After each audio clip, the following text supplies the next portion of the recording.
ইরাকের হাজিরাও খানায় কাবা তোয়াফ শুরু করেছে, কিন্তু খানায় কাবা তোয়াফ করতে যাইয়া দেখে সকলের আগে আগে ওই আব্দুল্লাহ তোয়াফ করতেছে।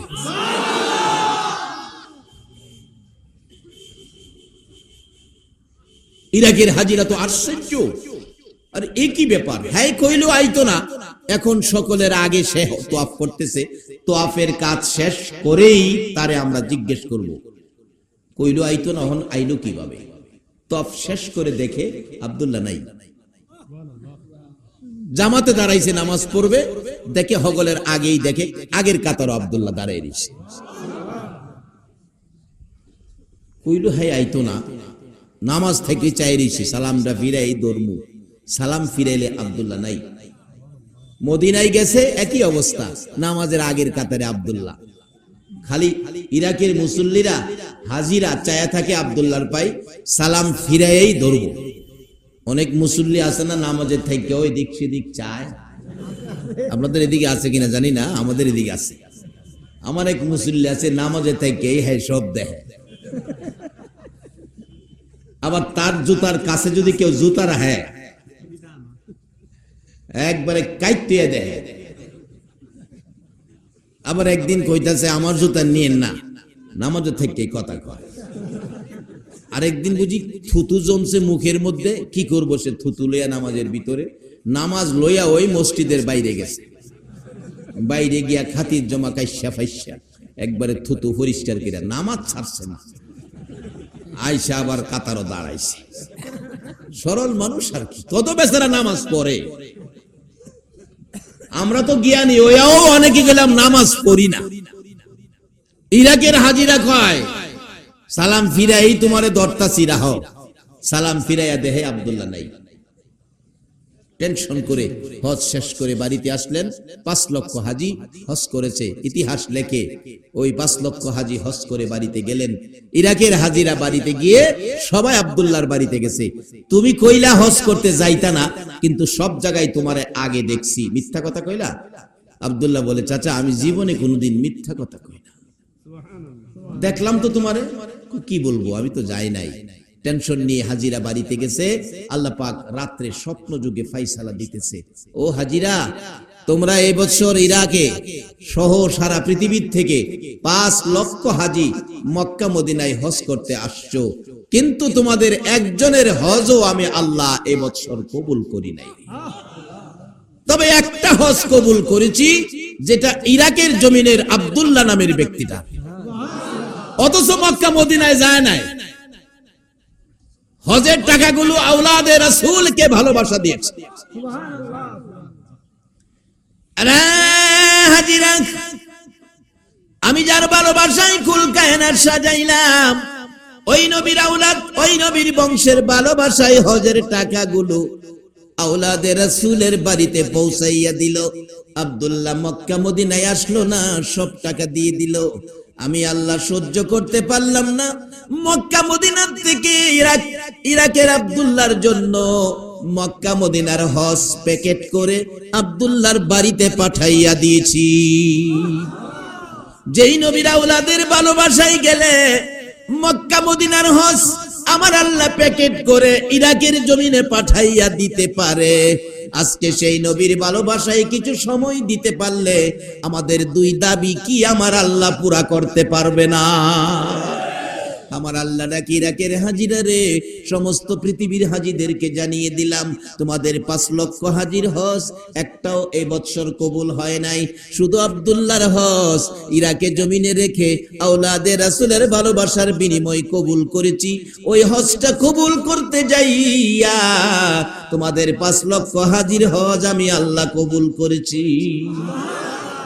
ইরাকে রাইখা যে আল্লাহ মক্কা মদিনার হজ কবুল করতারে, আজকে কি আপনাদের শাহরাস্তির জমিনে আমার আল্লাহ 2 দাবি পুরা করতে পারে না? সেই 2 দাবি পুরা করার লক্ষ্যে আসুন আমরা একটু কষ্ট করে আলোচনা, আমি পবিত্র কোরআন শরীফ হাদিস শরীফ থেকে যা তেলাওয়াত করেছি, আল্লাহ যেটুকুন তৌফিক দিবেন আমি সেটুকুন আলোচনা করব। সরাসরি আলোচনায় ঢুকে যাই মহব্বতে, আর একটু দুরূদ শরীফ পড়ুন, আমি আলোচনায় ঢুকে যাই। আল্লাহুম্মা মাওলানা মুহাম্মদ وعلى آل سيدنا مولانا محمد اللهم صل مولانا محمد وعلى آل سيدنا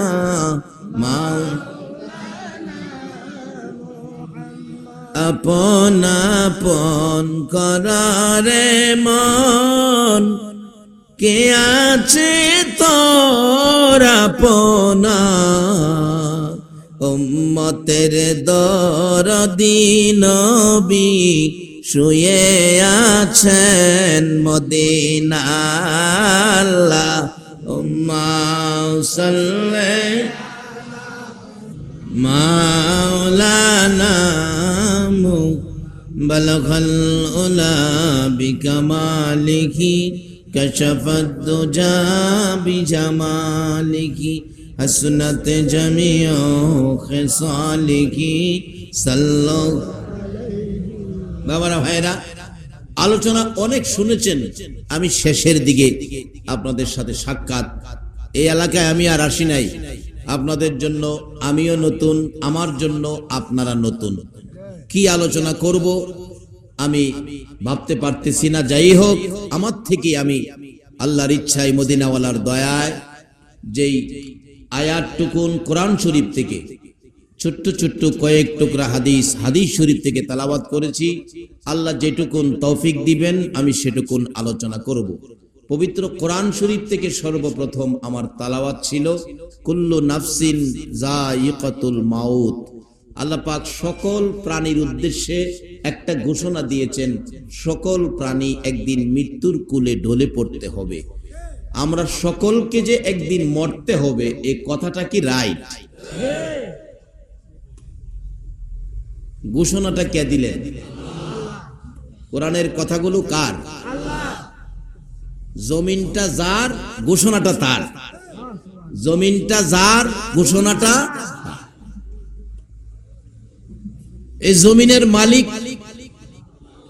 সবাই যে কয় না, নাকি আপনারা ওয়ারুকের মানুষ? হায় হায়, কত মানুষ জমি কিনে নিজের নামে দলিল করছে, খাজনা দিয়া নিজের নামে খারিজ করাইছে, মালিক হইতে। এরপরেও খাজনার জায়গায় খাজনা, দলিলের জায়গায় দলিল, খারিজের জায়গায় খারিজ কইরা রইছে। শুধু 3 টুকরা কাফন পরে এরপরেও খাজনার জায়গায় খাজনা, দলিলের জায়গায় দলিল, খারিজের জায়গায় খারিজ কইরা রইছে। শুধু 3 টুকরা কাফন পরে মাটিতে যায়া মিশে গেছে। ঠিক কিনা? বোঝা গেল এই জমিনে থাকা যাইব কিছুদিন, কিন্তু মালিক হওয়া, মালিকটা আসলে মালিকটা কে? যার জমিন সেই ঘোষণা দিয়েছে, তোমরা আমার জমিন একদিন ছেড়ে দিতে হবে। আমি যদি ভৈরব থেকে আপনাদের শাহরাস্তি বাসা ভাড়া করি, যার বাড়িতে ভাড়া থাকি, সেই যদি ঘোষণা দেয়, তোফাজ্জল সাহেব আগামী মাসে আমার বাড়ি ছেড়ে দিতে হবে, আমি কি জোর করে থাকতাম? কারণ বাড়ি যার, ঘোষণা তার। আগামী মাসে আমার বাড়ি ছেড়ে দিতে হবে, আমি থাকতে পারবো না। তাইলে আজকে কোরআন শরীফে সকল প্রাণীর উদ্দেশ্যে একটা ঘোষণা হয়েছে, কুল্লু নাফসিন যায়িকাতুল মাউত। সকল প্রাণী একদিন মৃত্যুর কূলে ঢলে পড়বে। বলুন, ঘোষণাটা কার? জাগা জমিন যার, ঘোষণাটা। এই ঘোষণা অমান্য করার ক্ষমতা কি আপনাদের কারো আছে? ঘোষণা অমান্য করবেন? আপনার মাথার কালো চুল সাদা হইতেছে, একটা সাদা চুল কালো করার ক্ষমতা আপনার আসেনি। অনেকে মনে মনে কইবে, হুজুর ওখানে আছে, ওখানে আছে, হুজুর আছে, গোরামারহা আছে, গোরামারহা, গোরামার্কা আছে না? কি কি কলব, গোরামার্কা কলব মাইরা কালা হইছে, কিন্তু হ্যাঁ খুব স্বাদ যে বিকাল বেলা গোরামার্কা মাইরা। বাড়িতে গিয়া বাচ্চার মারে কয় দেখছো আমি কি আর আমি আছি? কেমন মনে হয় তোমার? বাচ্চার মা তো খুব খুব সকালবেলা ঘুমের তুইটা দেহে গুড়ি দিয়া সাদা আবার বাইরিছে, সাদা বাইরিয়া কয় আমারে যতই কালি মারো আমি গেলাম যেই সেই। দেখবেন একটু সাদা একটু কালা, মাঝখানে একটু লাল।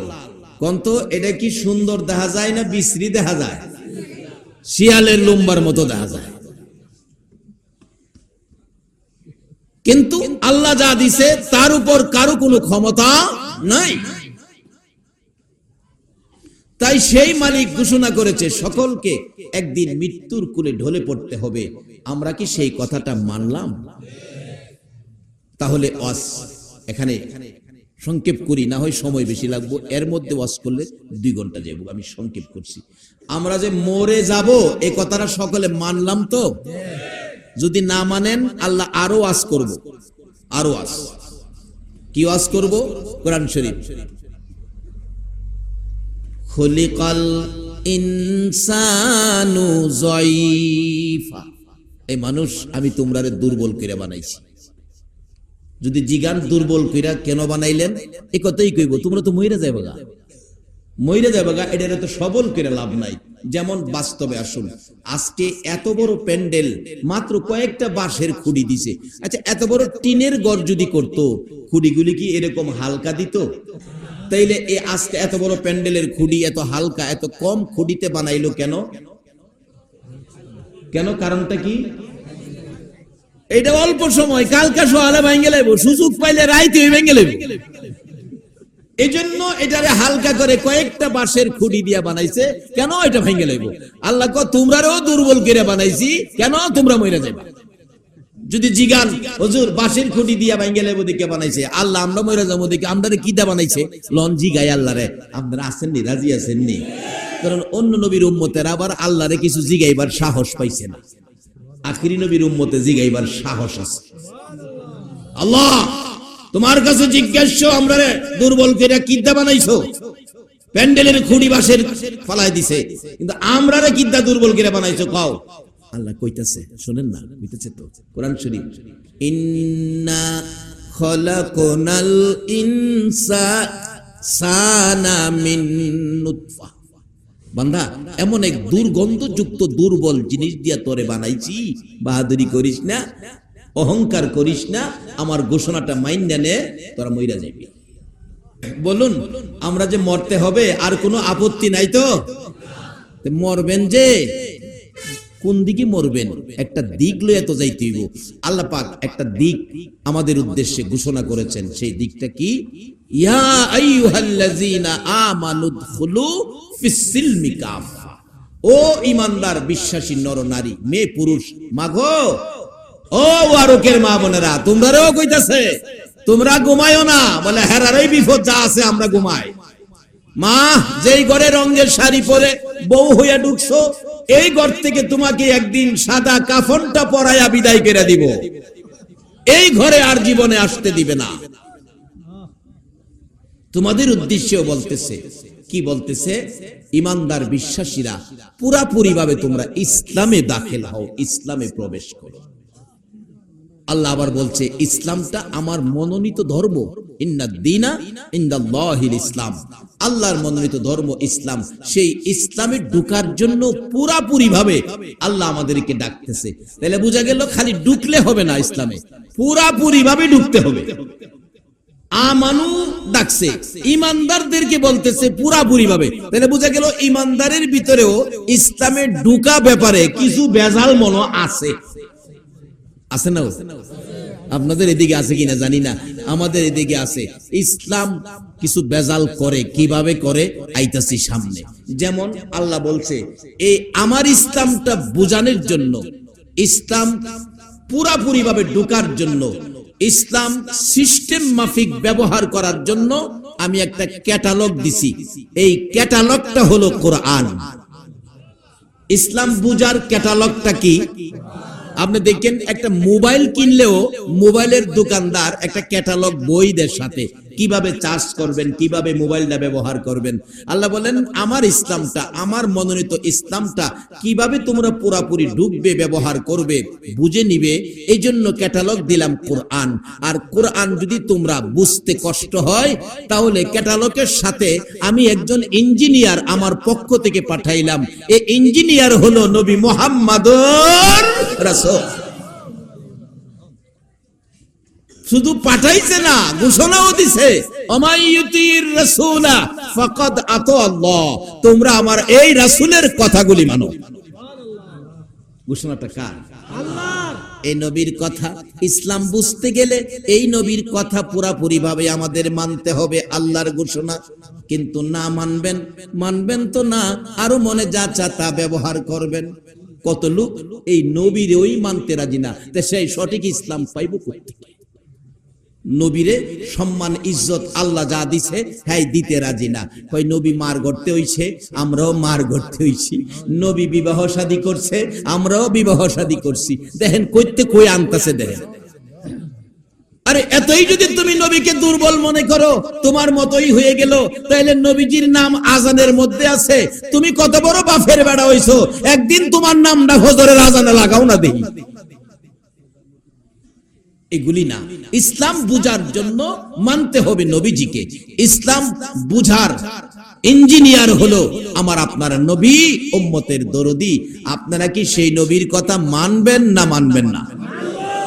যে যেই পরিমাণ সম্মান দেওয়ার জন্য আল্লাহ বলছে সেই পরিমাণ সম্মান দিতে নবীজিকে আপনারা রাজি আছেন? আসলে যারা চিনে তারাই কিনে, যারা নবীকে চিনেছে তারাই তো নবীকে সম্মান দিয়েছে। জঙ্গলার পশু পাখি গাছ গাছরা পর্যন্ত নবীকে সম্মান দিতেন। তার বাস্তব নবীজি রাস্তা দিয়ে চলছে, মরুভূমির পথ, রাসূল পাক ডাকছিলেন, সাহাবীরা আমি একটু বাথরুমে যাব, প্রস্রাব মুবারক আদায় করব, একটু পর্দার ব্যবস্থা করো। সাহাবীরা বলেন ইয়া রাসূলুল্লাহ, এখানে মরুভূমি, পর্দা পাবো কোত্থেকে? রাসূল বলেন একটা কাজ করো, ওই যে জঙ্গলার গাছ গাছরা দেখা যায় তাদের কাছে যায় বলো রাসূল প্রস্রাব মুবারক আদায় করবে, তোমরা পর্দার ব্যবস্থা করো। সাহাবীরা আশ্চর্য, হুজুর কি বলেন? তাদের কাছে বললে কি পর্দার ব্যবস্থা হবে? তোমরা যায় বলো না। দৌড়ায় গিয়ে বলছে, ও গাছ গাছরা, রাসূল পাক সাল্লাল্লাহু আলাইহি ওয়াসাল্লাম প্রস্রাব মুবারক আদায় করবে, তোমরা পর্দার ব্যবস্থা করো। সাহাবায়ে কেরাম বলেন, একথা বলতে দেরি গাছগুলো মাটির থেকে উঠে পাখির মতো উইরা আমাদের আগে গিয়ে রবিয়ে পাকের চারপাশে ঘেরাও করে ফেলেছে। এটা গাছ পর্যন্ত নবী চিনে, নবীকে বেশ কম চোখে দেখে না। আজকে আমরা উম্মত হইয়া অথচ নবীর 63 বছর জিন্দেগিতে শুধুমাত্র দুঃখ ব্যথা বেদনা আপনার আমার জন্য। আম্মা জান আয়েশা সিদ্দিকা রাদিয়াল্লাহু তাআলা আনহার জীবনী, আমার নবীর বহু দুঃখের ঘটনা আম্মা জান আয়েশা সিদ্দিকা ওয়াজ করেছেন। একদিনকার ঘটনা, মা আয়েশা সিদ্দিকা বলেন, আমি দেখি আমার নবী গভীর রজনীতে ঘুম থেকে উঠেছে, উঠে বসে আছে। আমি তাকিয়ে দেখি নবীজির সুন্দর চেহারা মুবারকে খেজুর পাতার চাটার দাগগুলো বেশে আছে। ভাবলেন মনে হয় এই চাটাতে ঘুমাইতে যাইয়া কষ্ট হয়েছে, বিদায় নবী কম ঘুমিয়ে বসে আছে। পরের দিন বিছানাটা একটু নরম করে বিছাইয়া দিলে নবী পাকের ঘুম বেশি হলো। ঘুম থেকে উঠে আমার নবী কান্দে গো গাল বাসাইয়া, দুইটা চোখের পানি গাল বেশে, জামা কাপড় ভিজতেছে, এতিমের মতো নবী কাঁদতেছে। আম্মা জান আয়েশা সিদ্দিকা বলেন, ইয়া রাসূলুল্লাহ, এইভাবে কোন ব্যথায় কোন দুঃখে কান্দেন জানতে চাই। আমার নবী বলেন, আয়েশা রে, বিছানা নরম করে দিয়েছ রে আয়েশা, আজকে আমার ঘুম বেশি হয়ে গেছে। হুজুর কেন বিছানা নরম করে দিব না? কালকে আপনার চেহারা মুবারকে খেজুর পাতার চাটার দাগ দেখে আমার কষ্ট হয়েছে, বিদায় আমি আয়েশা বিছানা নরম করে দিয়েছি। আমার নবী কান্দে, রে আয়েশা না রে, আর কোনদিন আমার বিছানা নরম করে দিও না। এই নরম বিছানা পাইয়া আমি নবীর ঘুম আজকে বেশি হয়ে গেছে। এইভাবে নরম বিছানা পাইয়া যদি আমি নবী সারা রাত ঘুমায়া থাকি গো, কোন সময় আমার গুনাহগার উম্মতের নাজাতের কান্না কাঁদব।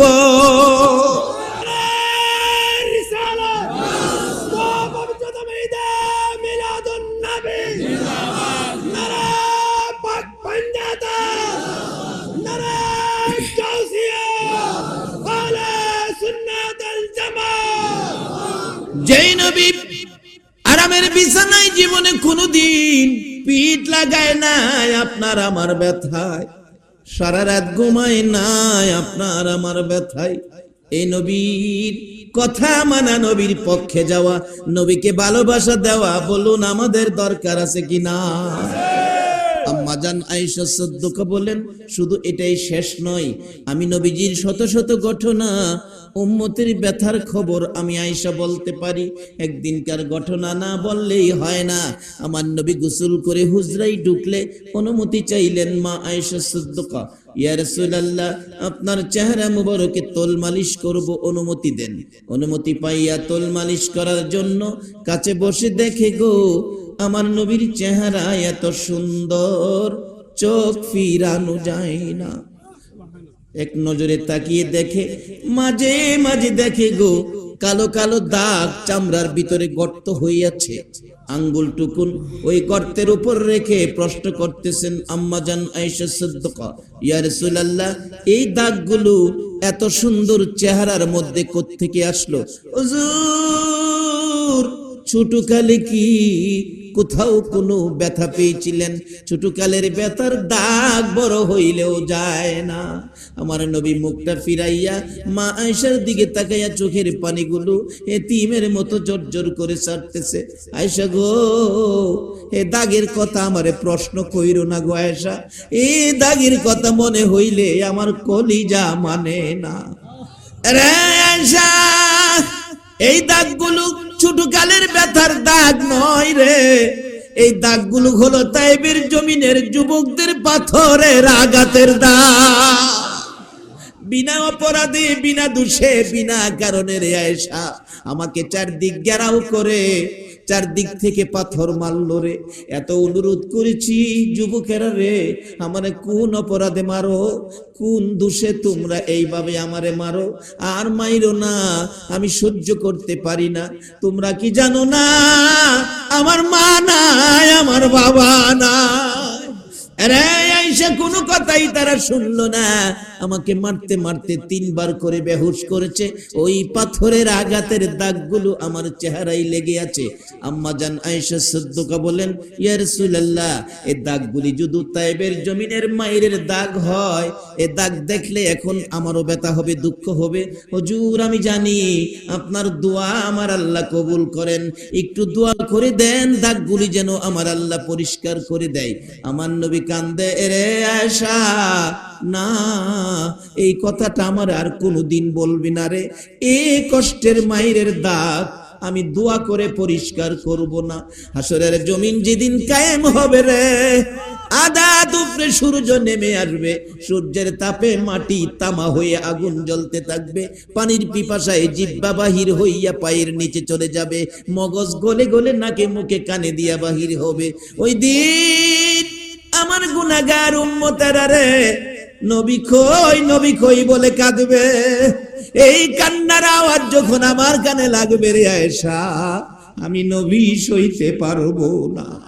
আরে দয়ালো নবী, প্রেমের ছবি আর আসবে না জগতে, বলুন দয়ালো নবী, প্রেমের ছবি আর আসবে না। 63 সাল জিন্দিগি কাছে বলে উম্মতি, 63 সাল জিন্দিগি কাছে বলে উম্মতি, এখনো কান্দে শুয়ে মদিনাতে নবী, এখনো কান্দে শুয়ে মদিনাতে, দয়ালো নবী, প্রেমের ছবি আর আসবে না জগতে। আমার দয়ালো নবী, প্রেমের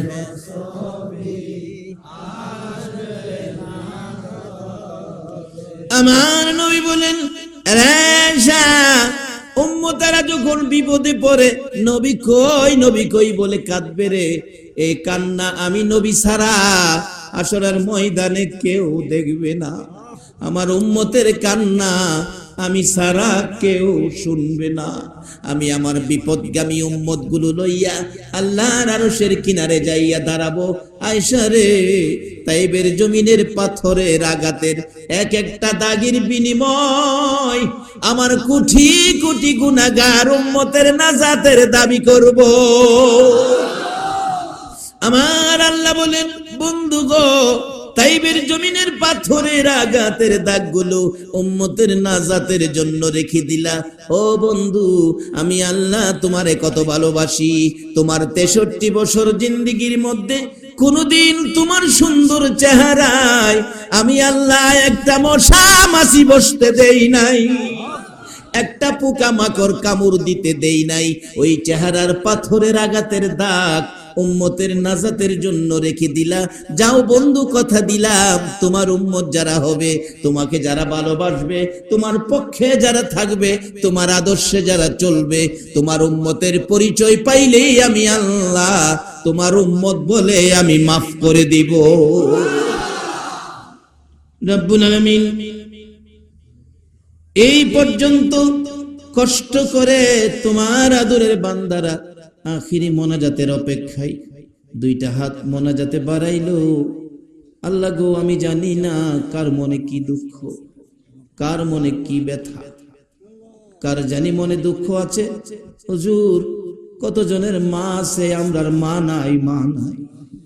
কতজনের বাবা আছে, আমরার বাবা নাই গো, বাবা নাই। কে জানি আজকের মাহফিলে হাত বাড়াইছে মায়ের অভাবী, মা হারা গো। যে মা সন্তান কোথাও গেলে রাত্র 2টা বাজলেও মা দরজাটা খুইলা বিনাইয়া বিনাইয়া কান্ত। একটা গাছের পাতা যদি পড়ছে, মায়ের কানে একটু আওয়াজ যদি আসছে, মা 2 কদম সামনে গিয়ে চিৎকার মেরে ডাক মারছে, বাবা আইসো, আমি তোমার মা দাঁড়াইয়া রইছি। এ মাহারা, মারো ভাবি, যার বাবা নাই গো, যে বাবা সন্তান কোথাও গেলে রাত্র 10টা বাইজা গেলে বাবার মন আর ঘরে টিকে নাই। বাবা ডাকছে, হারিকেনটা ধরাইয়া দাও গো, দেখি আমার সন্তান কই। বাস স্ট্যান্ড যায়া দাঁড়াইয়া রইছে, এখনো কেন আমার বাবা আসে না। একটা বাস যদি স্ট্যান্ডে লাগছে, বাবা দৌড়াইয়া দরজার কিনারে দাঁড়াইছে। কত মানুষ নামলো, সন্তান নামলো না। বাবা চোখের পানি ছেড়ে কান্দে, মাবুদ কই গো আমার আদরের সন্তান। কত মানুষ আইলো, আমার বাবা তো আইলো না। এ বাবার অভাবী কে জানি হাত বাড়াইছে গো, এ বাবার কথা কেমনে বুইলা গেছো। এ মার দরদিরা, মার অভাবীরা গো, মার কথা কেমনে বুইলা গেছো গো। একটা মায়ের অভাবী ছেলে দেখেছি, কি ব্যথা তার মনে। 6-7 বছর বয়স, মা বাচ্চা হবে, ডেলিভারি। এলাকার মহিলারা কয়, হসপিটালে যান তাড়াতাড়ি, আপনার অবস্থা ভালো না। মা বুরগা পরে বিকালবেলা রওনা হয়েছে, হসপিটালে যাবে। ছেলেটার সামনে দাঁড়াইয়া ডাকে, মা কই যাইবা গো, আমারে কিছু কইলা না গো মা। তুমি না কোথাও গেলে আমারে আগে জামা কাপড় পরাইতা, তারপরে নিজে বুরগা লাগাইতা। আজকে আমারে কিছু না কইয়া বুরগা লাগাইছো, কই যাইবা তুমি? বাবা গো, আমি হসপিটালে যাব, আমার অবস্থা বলে ভালো না। ছেলেটা ডাকতেছে, মা দেরি করো না, তাড়াতাড়ি আইসো, তুমি না আসলে আমি কার গলায় ধরে ঘুমাবো গো মা। মা চোখের পানি ছেড়ে ছেড়ে ডাকে, বাবা জানি না রে বাবা, ভাগ্য যদি ভালো হয় বাড়িতে ফিরে আসবো, মায়ের গলায় ধরবি। ভাগ্য যদি খারাপ হয় জীবনে আর মার মুখ দেখবি না। আল্লাহ, যারা পরীক্ষা দিতেছে কামিয়াবি দান করে দাও, যারা লেখাপড়া করে লেখাপড়ায় বরকত দিয়ে দাও, যাদের ছেলে মেয়ে দিয়েছো ছেলে মেয়েদেরকে নেক হায়াত বাড়াইয়া দাও, ছেলে মেয়েদেরকে অকালে মৃত্যু দিও না, মা বাবার কলিজায় আগুন জ্বালাইও না, ছেলে মেয়েদের মুখে এতিমের দাগ লাগাইও না, ছেলে মেয়েদের মা বাবার হায়াত বাড়াইয়া দাও। ইয়া আল্লাহর একটা দরখাস্ত করি, গাউসে পাকের রুহানি ফয়েজ আমাদেরকে নসিব করে দাও। আজকের মাহফিলের কষ্টের বিনিময় আর কিছু দাও বা না দাও, তোমার নবীরে একদিন ঘুমের ঘরে স্বপ্নে দেখাইয়া দাও। নবীজিকে স্বপ্নে দেখাইয়া আমাদের কলিজা ঠান্ডা করে দাও গো আল্লাহ। মা বোনদেরকে রাবিয়া বসরির মতো বানাইয়া দাও। ইয়া আল্লাহ মাহফিল শেষে যারা যেখানে যাবে সহি সালামতে পৌঁছাইয়া দাও। আয় মাবুদ, 15তম বার্ষিকী মাহফিল বিদায় হয়ে যায়, এই মাহফিল তোমার কুদরতি হাতে দিয়ে গেলাম। কিয়ামত পর্যন্ত এই মাহফিল তুমি কায়েম রাখো গো আল্লাহ। এই মাহফিলে যারা আসছে আসবে, সাহায্য সহযোগিতা করেছে করবে, সকলকে তুমি কাল কিয়ামতে নবীর গোদারায় উঠাইয়া ফুলসিরাতের ফুল পার করে দিও গো আল্লাহ। ইয়া আল্লাহ মাহফিলের উসিলাই 3 দিনের মধ্যে এলাকায় রহমতের বৃষ্টি দাও গো আল্লাহ। আল্লাহ 3 দিনের মধ্যে রহমতের বৃষ্টি দাও গো আল্লাহ। তোমার নবীর আশিক পাগলদেরকে রহমতের বৃষ্টি দিয়ে শান্তি করে দাও গো আল্লাহ। মাবুদ, এই মাহফিলটা কিয়ামত পর্যন্ত তুমি কায়েম রাখো গো আল্লাহ। যতগুলো দরখাস্ত করলাম মাহফিলের উসিলাই, দুরূদ ও সালামের উসিলাই, ইয়া আল্লাহ গাউসে পাকের নেঘা রুহানি ফাইজের উসিলাই আমাদের সবগুলো দরখাস্ত কবুল আর মঞ্জুর করো গো আল্লাহ। ও সাল্লাল্লাহু তাআলা আলা খায়রি খালকিহি মুহাম্মাদিন ওয়া আলা আলিহি ওয়া আসহাবিহি আজমাইন বিহাক্কি লা ইলাহা ইল্লাল্লাহু মুহাম্মাদুর রাসূল সাল্লাল্লাহু